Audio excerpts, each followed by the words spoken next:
Muy buenos días, mi nombre es Dayana Valeria Mesino Castro y yo les presentaré sobre la secuenciación del ADN por el método de Sanger.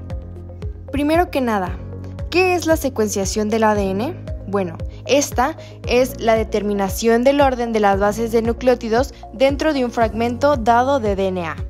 Esta información se puede utilizar para inferir la secuencia de ARN o proteína codificada por el gen, a partir de la cual se pueden realizar más inferencias sobre la función del gen y su relación con otros genes y productos génicos. Establecer la secuencia de DNA es clave para comprender la función de los genes y otras partes del genoma. En la actualidad hay varios métodos diferentes para la secuenciación del DNA, cada uno con sus propias características. Sin embargo, el método enzimático o de Sanger es la base de las variantes que se han utilizado exhaustivamente durante años para la secuenciación a gran escala del DNA.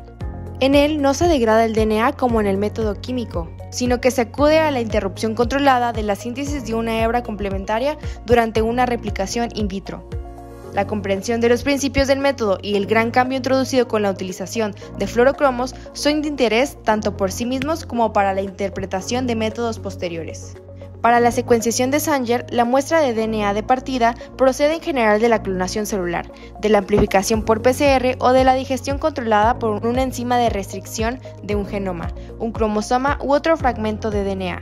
Con frecuencia, las muestras se amplifican mediante la PCR para disponer de suficiente cantidad. Asimismo, es conveniente la purificación para eliminar DNA contaminante en la muestra.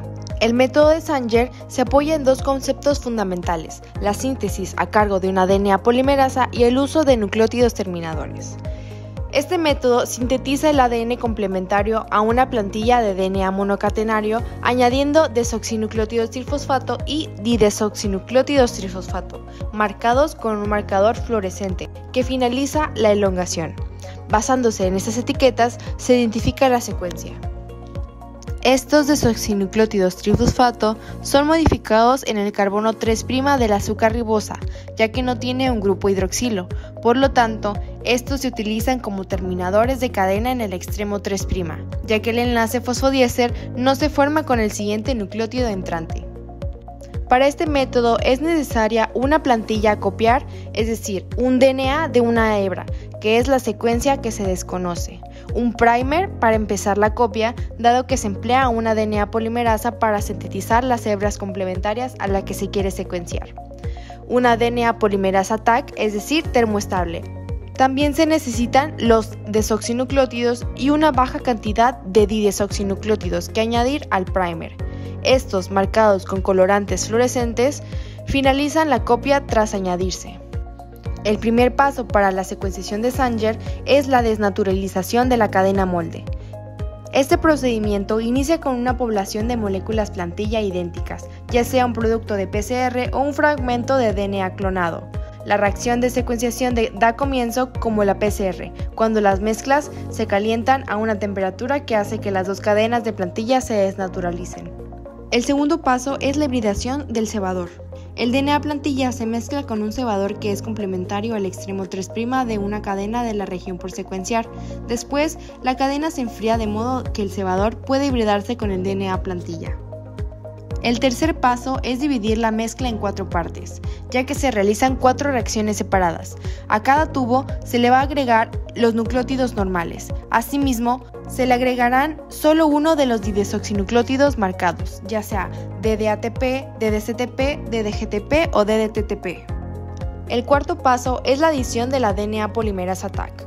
Esta se agrega al extremo del cebador del DNTP complementario a la molécula plantilla, lo cual hace que se sintetice una nueva cadena.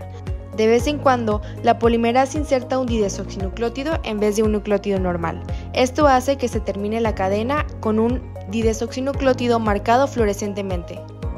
Como el didesoxinucleótido está presente en una concentración menor en la mezcla, la incorporación de este es infrecuente y aleatoria.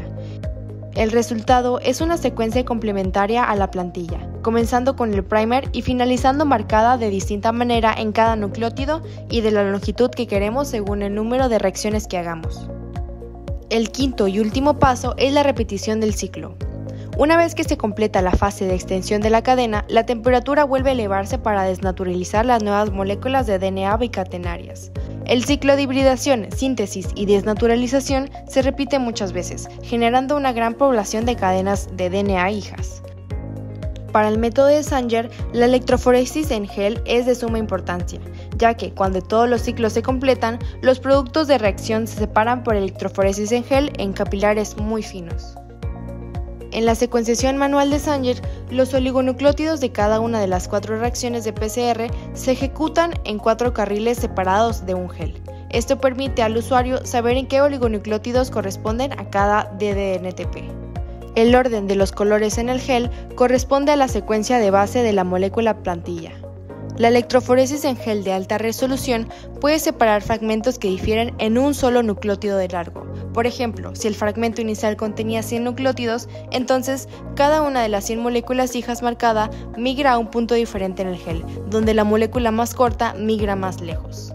En la imagen de la derecha se puede apreciar la secuenciación automática fluorescente obtenida de un secuenciador automático. Cada capilar contiene de 800 a 1000 nucleótidos de una secuencia de una muestra. El desarrollo reciente de los llamados secuenciadores de nueva generación ha permitido una extraordinaria productividad, también un gran salto cualitativo debido a los numerosos y diversas aplicaciones que permite abordar, como la resecuenciación y secuenciación de novogenomas y metagenomas, así como análisis completos de transcriptomas o el análisis de modificaciones epigenéticas. Por último, es importante mencionar la relevancia del método de Sanger, ya que en el proyecto del genoma humano se utilizó la secuenciación de Sanger para determinar las secuencias de muchos fragmentos relativamente pequeños de ADN humano. En comparación con otros métodos, la secuenciación de Sanger tiene muchas ventajas, como por ejemplo que es más específico para probar las variantes de las mismas familias, no se requiere una validación extensa ya que el método se verifica en una o en una pequeña cantidad de secuencias de interés y es menos dependiente de herramientas computacionales. Así también es rentable para una sola muestra. Con esto doy término a la secuenciación de ADN por el método de Sanger. Muchas gracias por su atención.